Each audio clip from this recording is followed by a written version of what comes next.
She was just a maid's daughter selling her sidewalk drawings, racing to fund her mother's chemo, until a billionaire walked by and changed her life in front of everyone. A 12-year-old girl holds a pencil. It is the only weapon she has. Her mother, a maid, is fighting for her life, and the one treatment that works has been denied by insurance. The cost to save her is $70,000, an impossible sum. They don't have anything. As her mother sinks into despair, the girl takes her drawings, a wobbly table, and a handmade sign. She sets up on a busy city sidewalk, facing humiliation and indifference in a desperate, impossible gamble. She is one child against a debt that could swallow them whole, and she has no idea who is about to walk by. And before I forget, I always love knowing where you're all watching from. Leave a comment below. And with that, let's get to the story. She sat on a metal stool, her drawings laid out on a dusty sidewalk. She was not just selling art. She was fighting for her mother's life. And she had no idea that a single man walking by would change everything. The smell hit Emily first. It was the smell of bleach and something else. Something metallic and sad. She sat on a hard plastic chair in the hospital hallway. Her short blonde hair was tucked behind her ears. She kicked her sneakers against the polished floor, making a quiet, squeaking sound. It was the only sound she could control. Inside the room, her mother, Susan, was talking to the doctor. Emily was not allowed in for this part. Adult talk, her mom had called it, forcing a smile that didn't reach her eyes. Emily hated that smile. It was the bravest, saddest smile in the world. She looked at the walls. They were painted a pale, sick green, the color of vegetables she refused to eat. She wondered if they painted hospitals this color to make people feel calm. It did not work. The door opened. Dr. Evans stepped out. He was a kind man with tired eyes and a gray mustache.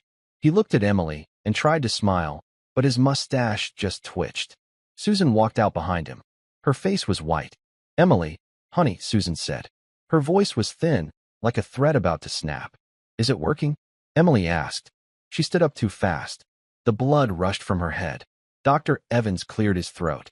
"Susan, maybe we should." "No," Susan said. She put a hand on Emily's shoulder. Her hand was trembling. "She needs to hear it. She's part of this." Dr. Evans sighed. He knelt, which always made Emily uncomfortable. He was a grown-up, and he was trying to look small. "Emily, the new treatment is showing some good signs. The tumors, they are shrinking. Just a little. But it's a good sign." Emily felt a tiny spark of hope. "So it's working. She's getting better." Susan's fingers tightened on her shoulder. "It is working," Dr. Evans said gently. "But it's a very aggressive treatment.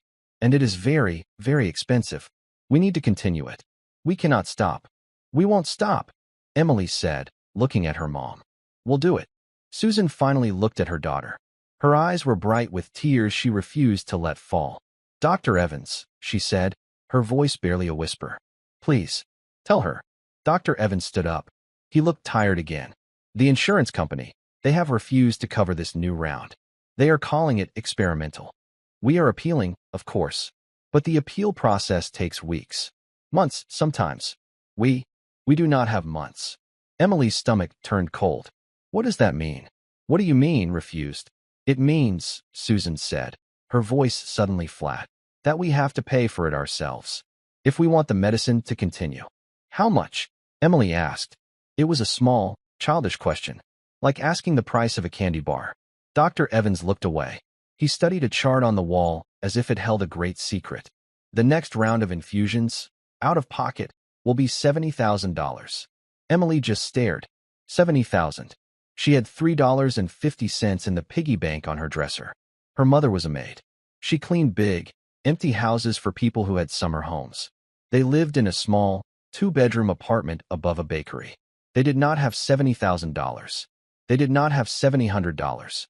"There are options," Dr. Evans was saying. He was talking to her mother now. "Payment plans. Hospital charity. We can look into." "Thank you, doctor," Susan said. She cut him off, but her voice was polite. It was the same voice she used when her boss asked her to scrub the floors again. We will figure it out." "Susan, please," the doctor said. "Be realistic. The financial office." "I said I will figure it out." Susan grabbed Emily's hand. Her palm was cold and damp. She walked them down the long, green hallway. She walked past the nurse's station.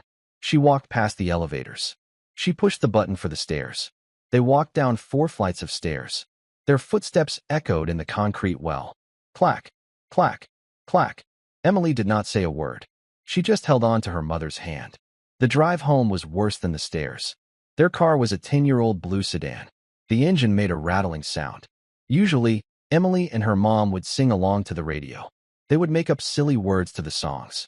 Today, there was only silence. Susan stared straight ahead. Her hands gripped the steering wheel so hard her knuckles were white. Emily watched the city go by. She saw people walking on the sidewalk. A man in a suit, talking on his phone. A woman laughing, carrying shopping bags. A boy her age, riding a skateboard. They all looked so normal. Their worlds had not just ended. Emily felt a hot, angry tear slide down her cheek. She wiped it away fast. She did not want her mom to see. It was not fair. Her mother was a good person. She worked hard. She never complained. She always helped the elderly neighbor, Mrs. Gable, with her groceries. Why did this happen to her? It's going to be okay, baby, Susan said. Her voice was rough. Emily knew it was a lie. It was the lie grown-ups told when things were so bad. The truth was too heavy to say out loud. How? Emily asked. She hated how small her voice sounded.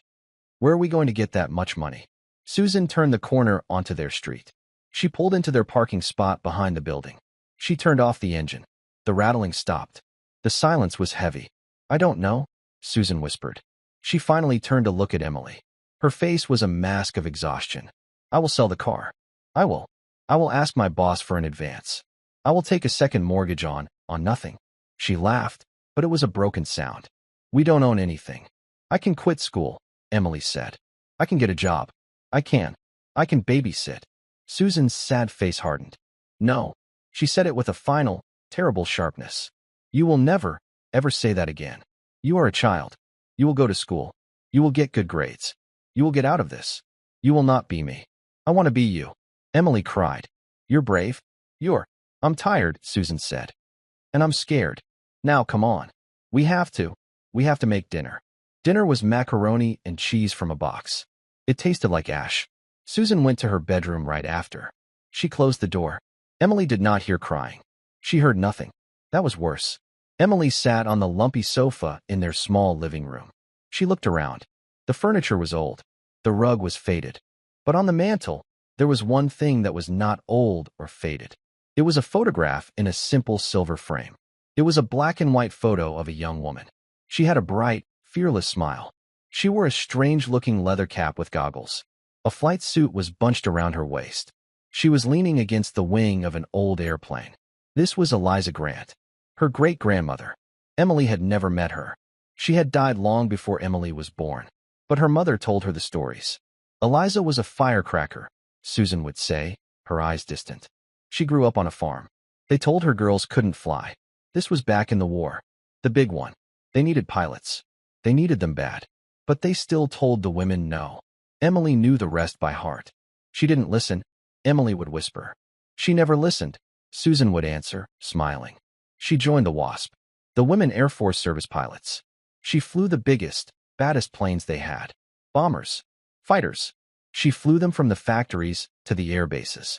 No guns, no protection. Just her and the sky. She was a hero, Emily. Don't you ever forget it. Our family, we come from strong women. Emily looked at the photo. Eliza's smile seemed to dare the world to stop her. She wouldn't quit. Emily felt something shift inside her. The cold fear was still there. But now, it had something hot next to it. Anger and determination. Her mother was wrong. This was not just her mother's fight. Emily walked to her bedroom. It was tiny. Her desk was crammed in a corner. On it was a stack of paper and a box of pencils. Not crayons. Pencils.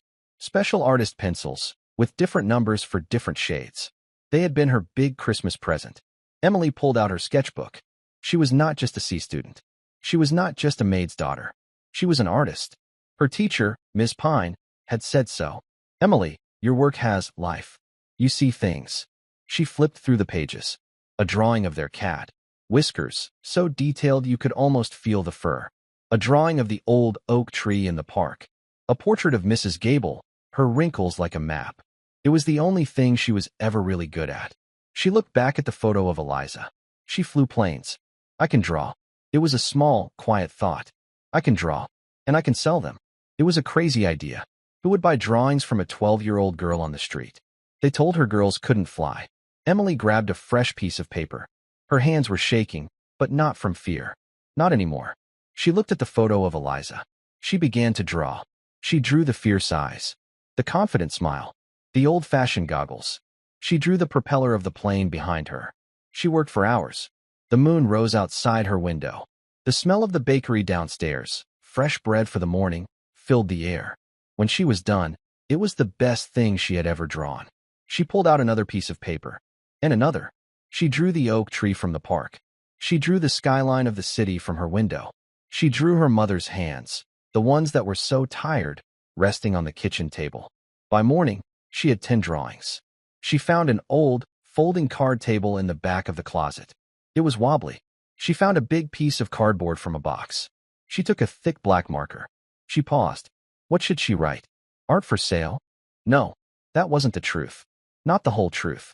She wrote, drawings for my mom's chemo. Underneath, in smaller letters, she wrote, anything helps. Thank you. She crept into the hallway. Her mother's bedroom door was still closed. Emily took a deep breath.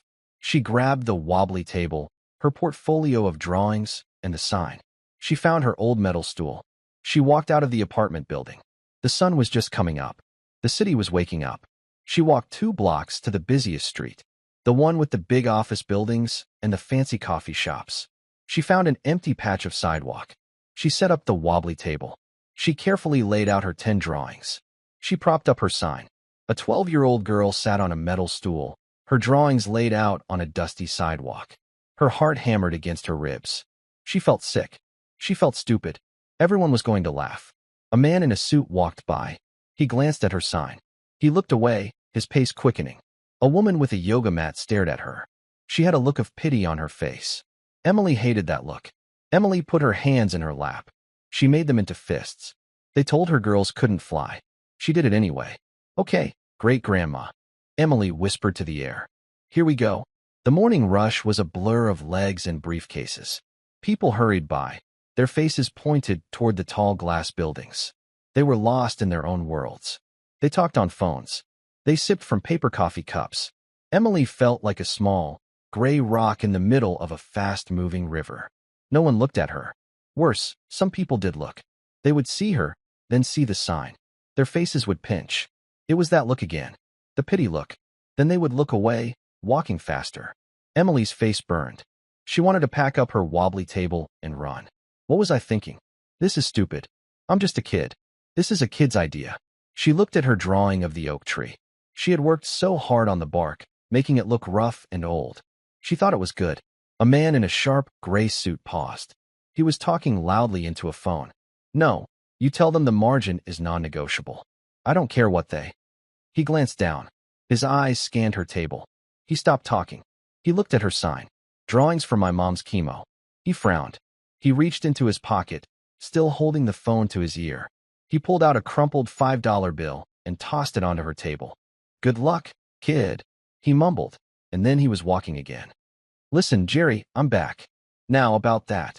Emily stared at the $5. It was money. It was $5 more than she had before.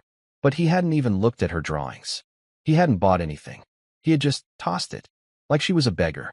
She carefully picked up the bill and folded it. She put it in the pocket of her jeans. It's okay, she told herself. It's for Mom. It doesn't matter how, but it did matter. She wanted to earn it, like Eliza earned her wings. An hour passed. The sun climbed higher. The concrete sidewalk started to feel warm. A woman with a bright red purse and matching shoes stopped. She looked very elegant. She leaned in to look at the drawings, and Emily's heart gave a little leap. Oh, these are quite sweet, the woman said. Her voice was high and thin. Thank you, Emily said. Her voice was a squeak. I drew them all. This one, the woman said, pointing to the drawing of the cat, Whiskers. It looks just like my little Sebastian. You can have it, Emily said, her words tumbling out. I'm selling them. For my mom. She's. Yes, the sign, the woman said, waving a hand. How much for this one? Emily's mind went blank. She hadn't thought about prices. How much was a drawing worth? How much was her mom's medicine worth? $20? She stammered. It sounded like $1,000,000. The woman's smile tightened. $20? For a pencil drawing? From a child? She let out a little laugh. Oh, honey, that's a bit much, don't you think? Emily's face went hot. I'm sorry. 10. Is 10 okay? The woman sighed, her elegant face full of disappointment. I thought you were just, collecting. Here. She opened her red purse. She pulled out a $1 bill. You're a brave girl, helping your mother. But you can't really expect people to buy these. She placed the dollar bill on the table and walked away. Emily stared at the dollar. It felt heavier than the 5. You can't really expect people to buy these. The words echoed in her head. She looked at her drawing of her mother's hands. She had spent an hour just on the fingernails, the little lines on the knuckles. She felt a tear roll down her cheek. She wiped it away, angry. She was not brave. She was a joke. You can't be here. Emily looked up. A man in a blue uniform was standing over her. He had a thick mustache and a shiny badge that said security. He was pointing at her table. I'm just sitting here, Emily said. This is private property, the man said, hooking his thumbs into his belt. This sidewalk belongs to the building. We don't allow soliciting. I'm not soliciting, Emily said. I'm selling my art. The man looked at her table. He looked at her sign. He sighed. It was a long, tired sound. Look, kid, I don't know what your story is. And frankly, I don't care. You're blocking traffic. People are complaining. No, they're not. No one's even. Pack it up, he said. His voice was flat. Or I'll have to take your table. But I can't. I need to. I'm not going to tell you again. Go on. Get out of here. Tears streamed down Emily's face now. She wasn't angry anymore. She was just broken. She nodded. Her throat was too tight to speak. Her hands shook as she gathered her drawings. She was careful not to smudge them. She put them back in her portfolio. She folded the wobbly legs of the card table. She picked up her metal stool. The security guard watched her. He didn't look mean. He just looked bored. Emily turned. She clutched the table to her chest. She had $6 in her pocket. $6. It was a joke. She walked the 2 blocks home. The city seemed louder now. The car seemed angrier. She had failed. When she got to the apartment, the door was unlocked. She pushed it open. The apartment was quiet. Mom. Susan was sitting at the small kitchen table. She was not in her maid uniform. She was still in her bathrobe. Her hair was messy. There was a pile of papers on the table in front of her. Bills. Envelopes with red letters. She looked up when Emily came in. Her eyes were red. Where were you? Susan asked. Her voice was dull. I woke up. You were gone. I called the school. They said you never. Where were you, Emily? Emily couldn't hold it in. She dropped the table. It clattered on the linoleum floor. She ran to her mother and buried her face in her bathrobe. I'm sorry, she sobbed. I was trying to help. I took my drawings. I made a sign. I was trying to sell them. For the medicine. I was trying, Mom, but he made me leave. She cried. She told her everything. The man with the $5. The lady with the $1. The security guard. Susan held her. She just held her daughter's shaking body. She stroked her blonde hair. For a long time, neither of them spoke. Emily's sobs slowly turned into quiet hiccups. Oh, baby, Susan whispered. She kissed the top of Emily's head. My brave, brave girl. My Eliza. Emily pulled back, wiping her nose. He said I was soliciting. The lady said no one would buy them. She said I couldn't expect people to. Susan's face changed. The sadness was still there. But the dull, tired look was gone. Something hard had replaced it. It was the look in Eliza Grant's eyes in the photograph. That woman, Susan said, her voice low and fierce. She's wrong. Your drawings are beautiful. You hear me? They are. They're the most beautiful things in the world. Because they're yours. But I only made $6, Emily whispered. It's not enough. It's nothing. It's not nothing, Susan said. She took Emily's face in her hands. Her palms were warm now. It's $6 you earned. You did something. You fought back. I just sat here. I sat here and looked at these papers. I was quitting. No, Mom. I was, Susan insisted. I was. And then you came in. You went out there all by yourself. You faced them, just like Eliza. Susan stood up. She walked to the mantel. She picked up the silver-framed photo of her grandmother. They told her she couldn't fly, Susan said, her voice shaking with a new kind of energy. They told her the planes were too big for a little girl. They told her to go home and knit socks for the soldiers. You know what she did? She flew anyway, Emily whispered. She flew anyway, Susan agreed. She flew a B-26 bomber. They called it the Widowmaker. Men were afraid of that plane, and my grandmother flew it across the country. And she didn't quit. Susan put the photo back. She turned to Emily. So we don't quit. That security guard? He's right. It's private property. But the sidewalk, she said, a small, fierce smile playing on her lips. The city sidewalk, that's public property. He can't kick you off the public sidewalk. Emily blinked. What? Tomorrow, Susan said. She grabbed Emily's hands. We're going back. But not to that spot. We're going to the park. By the big fountain. There's no building. No private security. Just people. But what if they're mean again?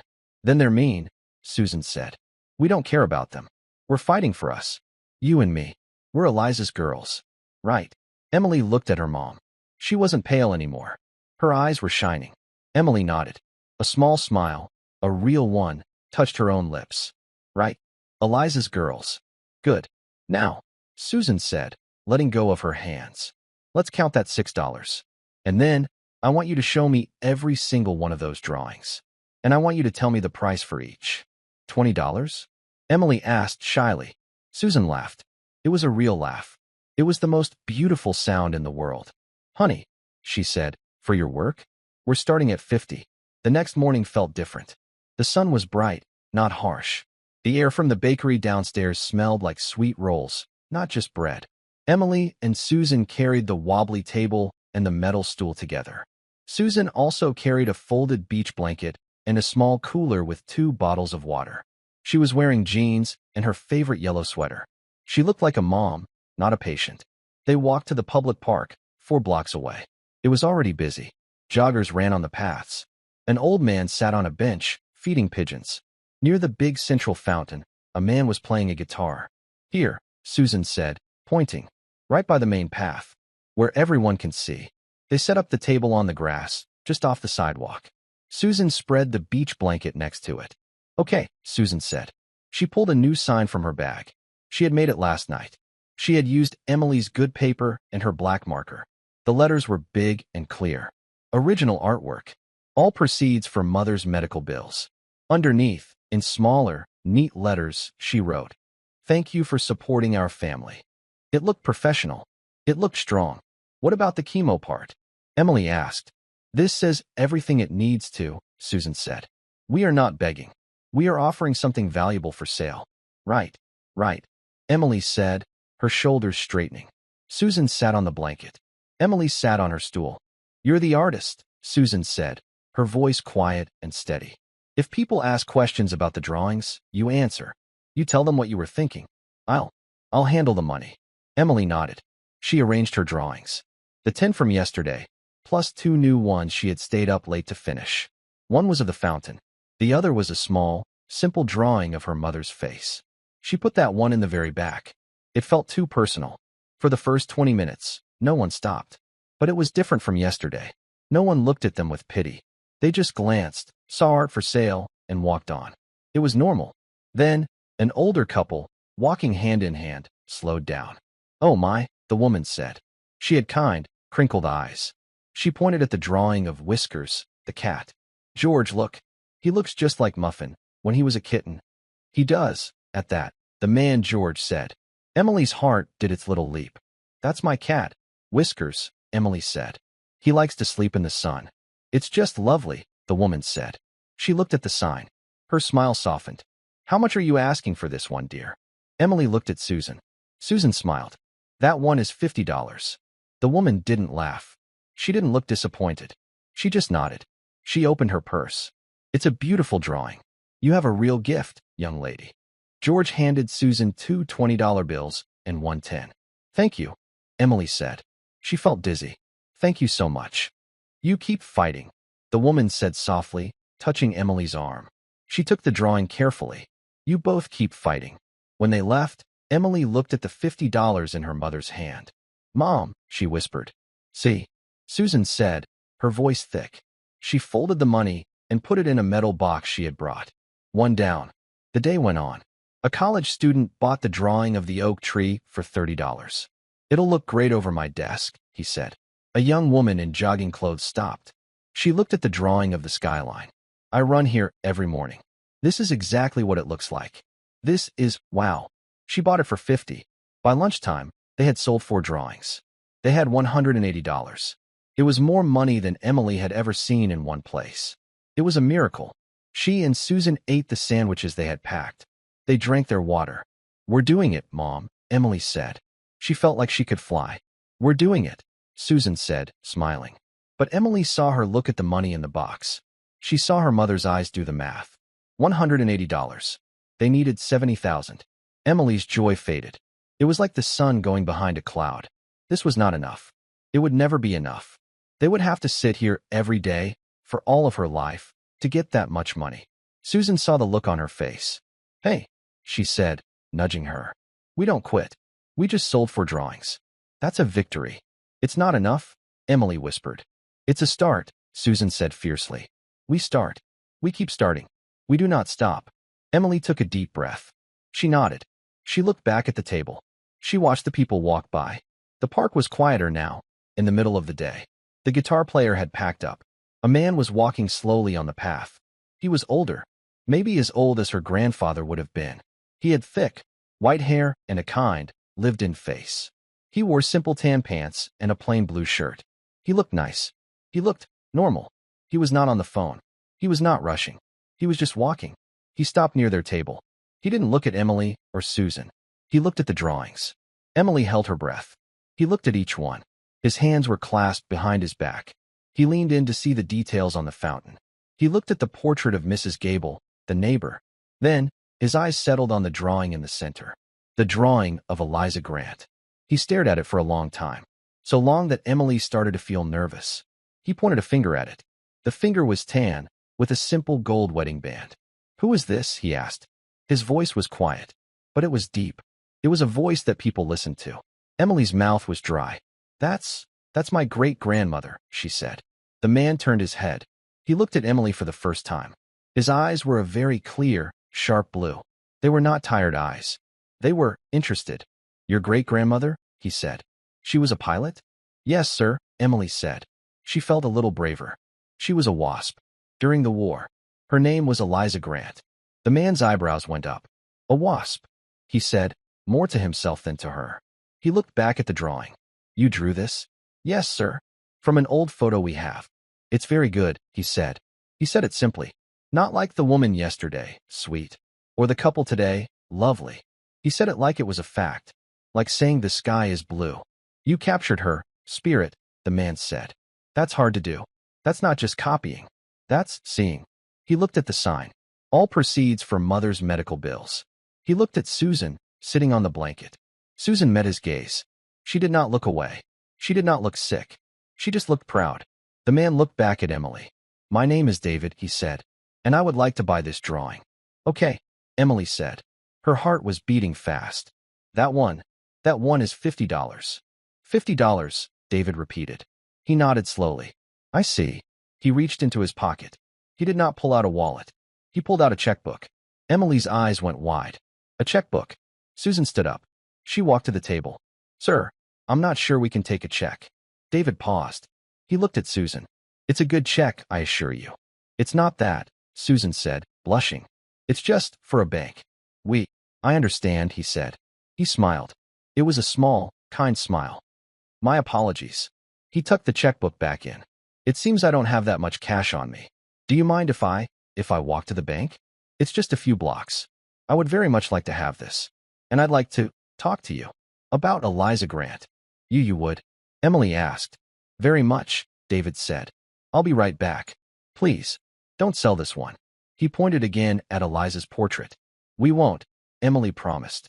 The man, David, nodded. He turned and walked away. He walked briskly, with purpose. Wow, Emily said. He was nice. He was, Susan said. She was frowning, watching him go. What's wrong? I don't know, Susan said. He seemed familiar. He looked like a grandpa, Emily said. No, not like that, Susan said. I feel like I've seen him before.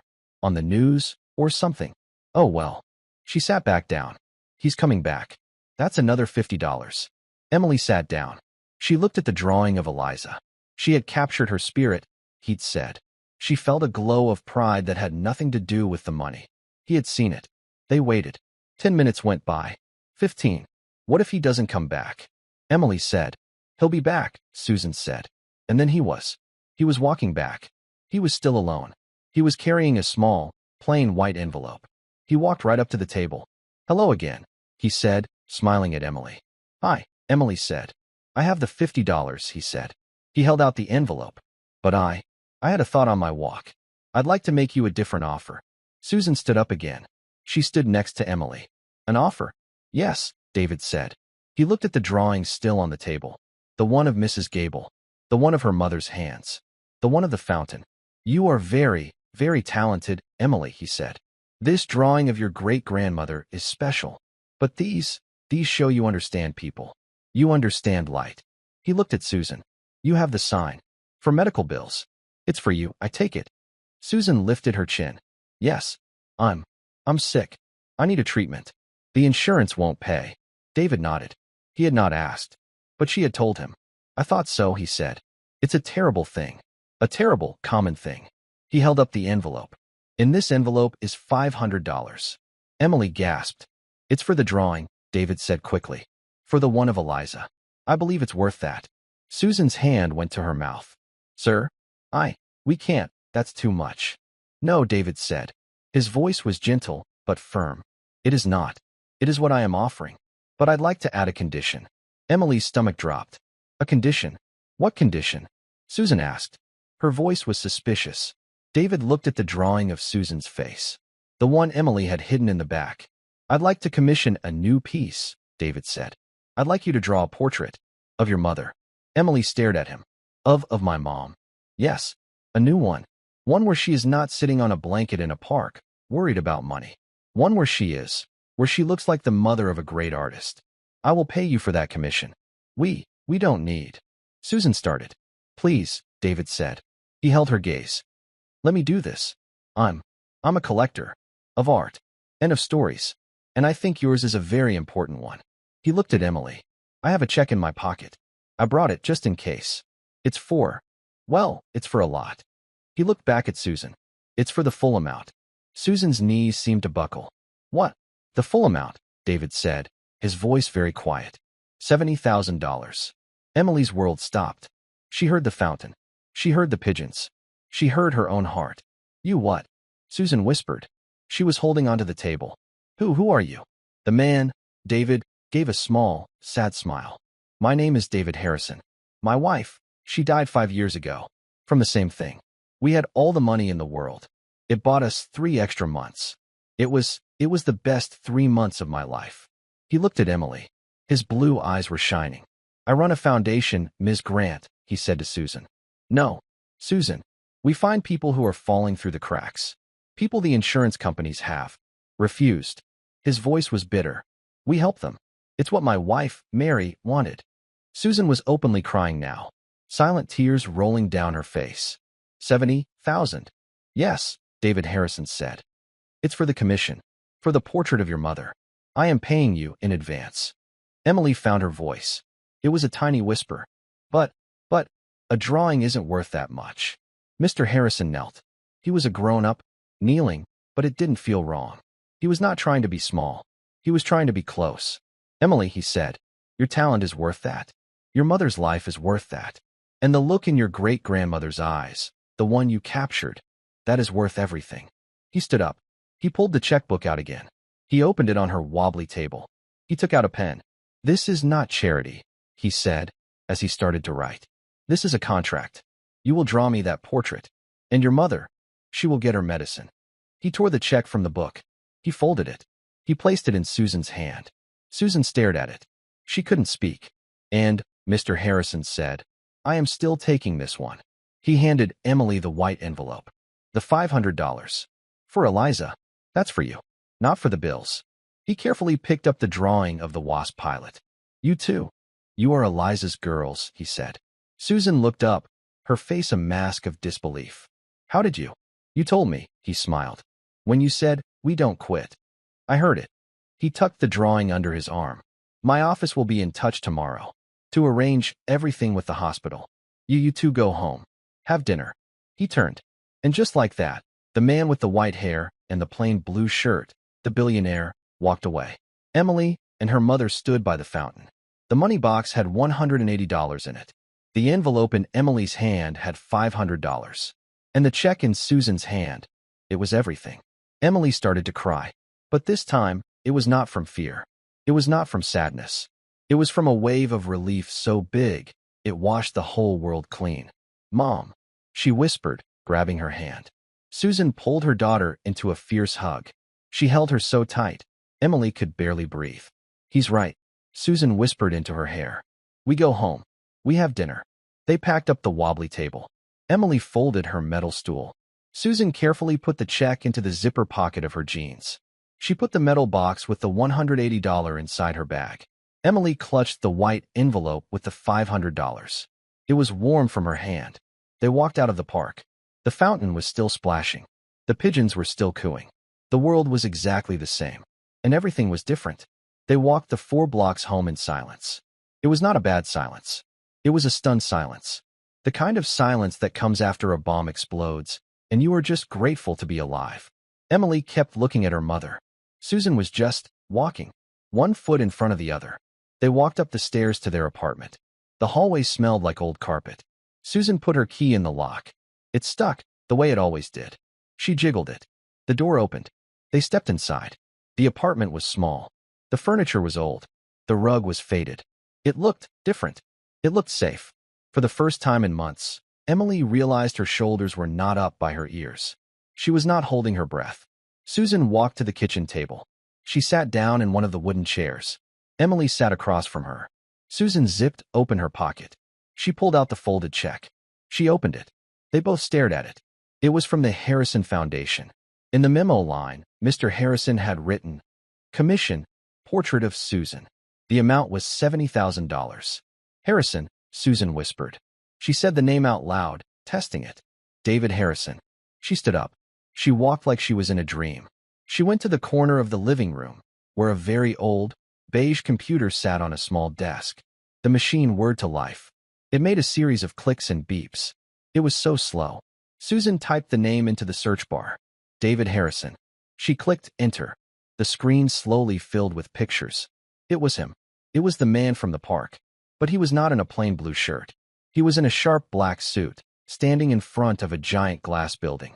The building had the name Harrison Industries on it. He was in another picture, shaking hands with the governor. He was in another, older photo, with a smiling woman who had kind eyes. The caption read, David and Mary Harrison at the opening of the new children's hospital wing. Oh my, Susan whispered. Oh my word. She clicked on a link. The Mary Harrison Foundation. The website opened. It was simple. It said, helping families in medical crisis. We step in when the system fails. Susan put her hand over her mouth. She read a line out loud. The foundation has quietly covered the medical treatments for over 400 families, in honor of Mary Harrison. Emily walked over. She stood behind her mother. He wasn't just a nice man. He was not just a collector. He was a billionaire. A man who could write a check for $70,000 like it was nothing. But he hadn't treated it like nothing. He had treated them like they were important. He had called Emily a great artist. Susan clicked the mouse, and the screen went black. The computer's reflection showed Susan's face. She was crying. She finally let go. She turned and buried her face in Emily's shoulder. Emily was small, but she held her mother up. It's real, Susan sobbed. It was a strange, choked sound. It was relief. It's real, Emily. It's over. The worry. It's, oh God, baby. It's real. Emily just held her. She stroked her mom's hair. I know, Mom. I know. He was nice. He was, Susan said, pulling back. She wiped her face. Her eyes were red, but they were shining. Bright and clear. He was an angel. He was just an angel walking in the park. Emily looked at the white envelope in her own hand. She finally opened it. Inside were 5 crisp $100 bills. He said this was for me. Emily said, her voice full of awe. It is, Susan said. She touched one of the bills. You earned it, Emily. You earned every cent of it. The next morning, the sun streamed into the kitchen. Susan was on the phone. Emily sat at the table, eating a bowl of cereal. She watched her mom. Susan's back was straight. Her voice was strong. "Yes, this is Susan Walker," she said. She had a pen and paper. "I'm calling about my treatment. The one Dr. Evans scheduled." There was a pause. Emily could hear the faint, tinny sound of the person on the other end. "That's right," Susan said. "The experimental round. I need to schedule the infusion." Another pause. The person was probably asking about money. "The payment won't be a problem," Susan said. Her voice was calm. "The full amount is being covered by the Harrison Foundation. They should have already contacted your billing department. Could you please check?" She waited. Emily heard her tap the pen on the table. Then, Susan's whole body relaxed. A small smile touched her lips. Yes. I see," she said. "Yes, that's correct. So, Thursday morning? At 9. That would be perfect." "Yes. Thank you. Thank you very much." She hung up the phone. She looked at Emily. "It's done," Susan said. "The medicine?" "The medicine," Susan confirmed. "It's paid for. It's scheduled. Thursday. I just go." It was that simple. All the weeks of terror. All the forms. All the phone calls where her mother had to beg. All of it was just gone. Wiped away by one man's checkbook. "Wow," Emily said. "Wow," Susan agreed. They were quiet for a moment. The reality settled over them. It was a warm, heavy blanket. Susan looked at the clock. "You're going to be late for school." "Oh." Emily jumped up. She had forgotten all about school. It seemed like a thing from another life. "Go," Susan said, laughing. It was a real, full laugh. "Go. Be a kid. Go learn something. I'm going to clean. I'm going to clean this whole apartment. I feel like I could lift the sofa." Emily grabbed her backpack. She ran to the door. She stopped. She ran back and gave her mom a hard hug. "I love you," she said. "I love you too, baby," Susan said. "Now go." And Emily, "Yeah. Thank you." Emily walked to school. She felt light. The buildings seemed brighter. The cracks in the sidewalk were not traps. They were just lines. She saw the security guard, the one who had kicked her out. He was standing in front of his glass building. Emily looked at him. He didn't even see her. She just walked past him. She wasn't scared of him. She wasn't angry. He was just a man in a blue uniform. He was just part of the world. She had $500 in a box under her bed. And her mom was going to be okay. She had won. That afternoon, Emily came home and the apartment was spotless. The old furniture was dusted. The windows were clean. Music was playing from the little radio on the counter. Susan was humming. She was cooking. Real food. Chicken and potatoes. "Hey, honey," she said. "How was school?" "It was boring," Emily said. "We learned about fractions." "Good," Susan said. "Fractions are important." After dinner, the apartment was warm. It smelled like food. Emily cleared the kitchen table. She pulled out her sketchbook. She pulled out her box of pencils. She picked the best, thickest piece of paper she owned. "Mom," she said. Susan was washing dishes. Can you come sit? I have a job to do." Susan turned. She saw the paper. She saw the pencils. Her face softened. "The commission," she said. "The commission," Emily agreed. Susan dried her hands. She came to the table. "Where do you want me?" "Just sit," Emily said. "In the chair. By the window. The light is good." Susan sat. She put her hands in her lap. She looked a little nervous. What do I do? Should I smile?" "No," Emily said. She studied her mother's face. She was still thin. The chemo had done that. Her hair was still thin, too. There were tired lines around her eyes. But the fear was gone. The desperation. The tightness around her mouth. It was gone. She just looked like Mom. "Just look at me," Emily said softly. Emily put her pencil to the paper. She didn't start with the eyes. She started with the shape of her face. The strong line of her jaw. It was a jaw Emily had seen set in determination. She drew her hair. Not every strand, but the way the light hit it. She drew her shoulders. They were not slumped in defeat. They were relaxed. She worked for hours. Susan sat. She did not complain. She just watched her daughter. Emily drew. She was not thinking about money. She was not thinking about medicine. She was thinking about the way her mother's left eyebrow arched just a little higher than the right. She was thinking about the small scar on her chin from when she fell off a bike as a kid. She was thinking about how her mother's hands, the ones that had scrubbed so many floors, were finally resting. When she finished the face, she looked up. "Okay," she whispered. I think I'm done. For tonight. Susan stood up. She stretched. Can I see? Emily was nervous. This was different from the park. This was important. She turned the sketchbook around. Susan looked at it. She didn't say anything for a long time. She just looked. Oh, Emily, she finally said. Her voice was thick. Is it okay? It's... Susan reached out.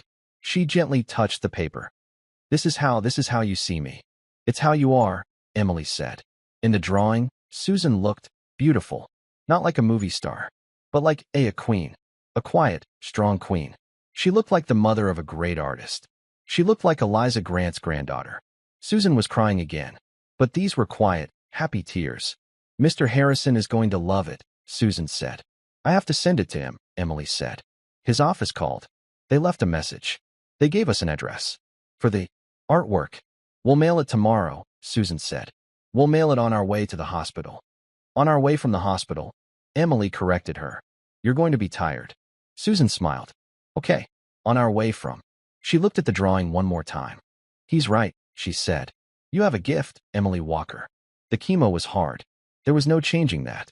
Emily sat in the big, comfortable chair in the infusion room. The hospital had a special room for this, funded by a donation. It had soft lighting and warm blankets. It was not the green hallway. Susan sat in the chair next to her, a thin tube running into her arm. The medicine dripped, slow and steady. Emily was allowed in this time. She held her mom's hand, the one that wasn't attached to the fore. It was still scary. The chemicals were poison. They were poisoned to kill the other poison. But the other fear was gone. The cold, sharp fear of the cost. They didn't have to whisper. They didn't have to look at the clock, wondering how much this hour was costing. They didn't have to dread the mail, or the phone, or the forms. All they had to do was sit here. All they had to do was fight the sickness. You doing okay? Emily whispered. Susan's eyes were closed. She squeezed Emily's hand. I'm okay, baby. I'm just tired. But it's a good tired. It's a working tired. Emily knew what she meant. The medicine was working. They could feel it. She had brought her sketchbook. While her mother dozed, Emily drew. She drew the nurse, a kind woman named Mary Beth. She drew the fore stand, trying to make the bag of medicine look like a strange, glowing lantern. She was drawing, not to sell, not to survive. She was just drawing, because she was an artist. Weeks turned into a month. Then two. The seasons changed. The leaves in the park turned red and gold. Susan's hair started to fall out. Emily helped her shave it. They had cried. But then Susan had put on a bright yellow scarf. How do I look? She'd asked. You look like a warrior, Emily had said. And she did. The chemo was working. Dr. Evans had shown them the scans. The tumors were shrinking. They were disappearing. The word he used was remission. It was the most beautiful word Emily had ever heard. Susan was still tired. But she was laughing again. She was cooking dinner every night. She had even gone back to work, just 2 days a week. I was bored, she'd said. But Emily knew it was because she needed to feel normal. Emily was back at school. She was getting A's in art. She was getting B's in fractions. The $500 was still in the box under her bed. She hadn't spent a single dollar. It felt sacred. The portrait of her mother had been mailed. They had received a polite, formal email from the Harrison Foundation. We have received the artwork. Thank you. Mr. Harrison is very pleased. It felt finished. Then, one Tuesday, a thick, creamy envelope came in the mail. It was not a bill. It was from the Harrison Foundation. Susan opened it. Her hands were steady. Inside was a letter, and a large, glossy magazine. It was the Foundation's annual report. Susan read the letter out loud.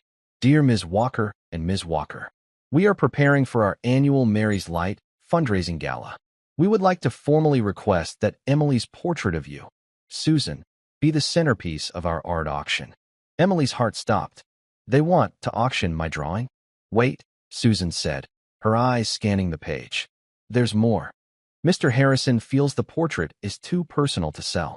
Instead, he has requested that Emily create a new series. 5 drawings. Of the people in the hospital, the patients, the nurses, the families. He wants to show our donors the people we are fighting for. The foundation will, of course, pay for this commission.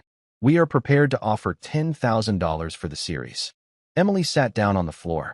Her legs wouldn't work. $10,000 for her drawings. She looked at the magazine. She flipped it open. There, on page 5, was her drawing. The portrait of her mother. It took up the whole page. Underneath it, in small, elegant type, it read, Susan W. In remission. Portrait by her daughter, Emily, age 12. They put me in a magazine, Emily whispered. Susan knelt on the floor. She didn't say anything. She just hugged her daughter. A week later, a package arrived. It was not from the foundation. It was from David Harrison. From his private office. It was a heavy, flat box. Emily and Susan opened it together on the kitchen table.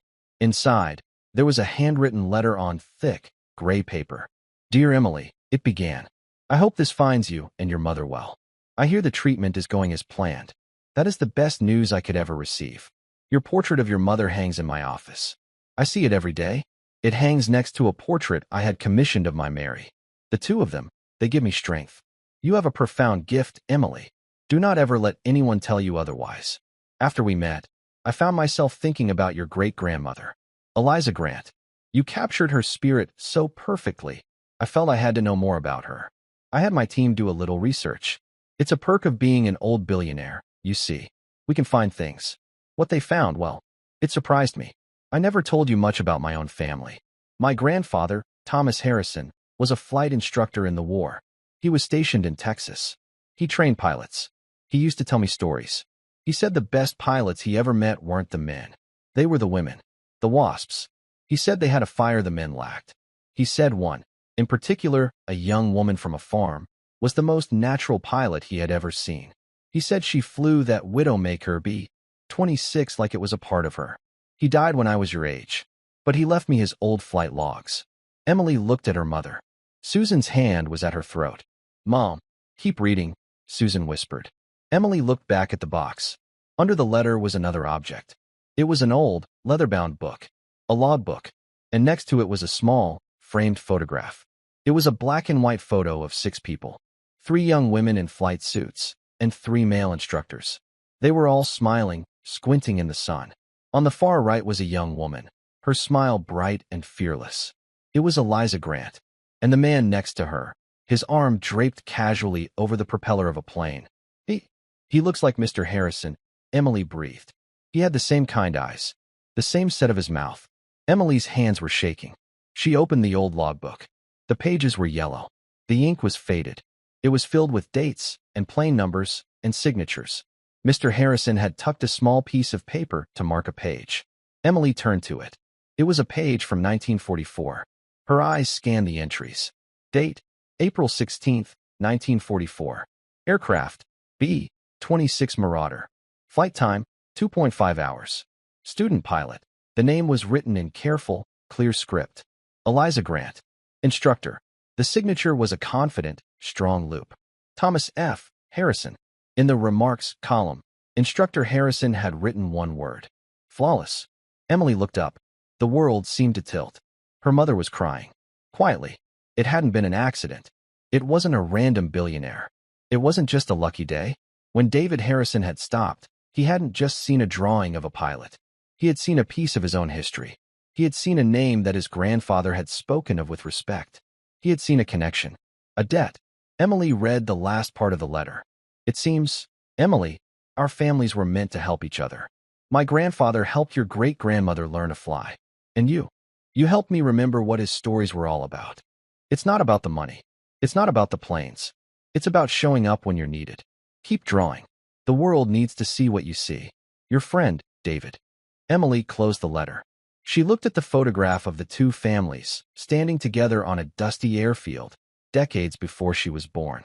She looked at her mother, who was smiling through her tears. Susan was healthy. She was here. And she looked at the new commission request, the one for $10,000, sitting on her kitchen table. She was not just a maid's daughter. She was not just a girl on a sidewalk. She was the granddaughter of a woman who flew bombers. She was the friend of a man who saved her family. Emily Walker picked up a fresh piece of paper. She took a sharp pencil from her box. She had work to do. And with Emily starting her new drawing, that's where our story ends. I hope watching her fight, seeing her small act of courage turn into something so life-changing, gave you a moment to pause. What were you doing while you watched? Settling in with some tea? Or just taking a quiet moment for yourself? Let me know in the comments. I genuinely love reading them.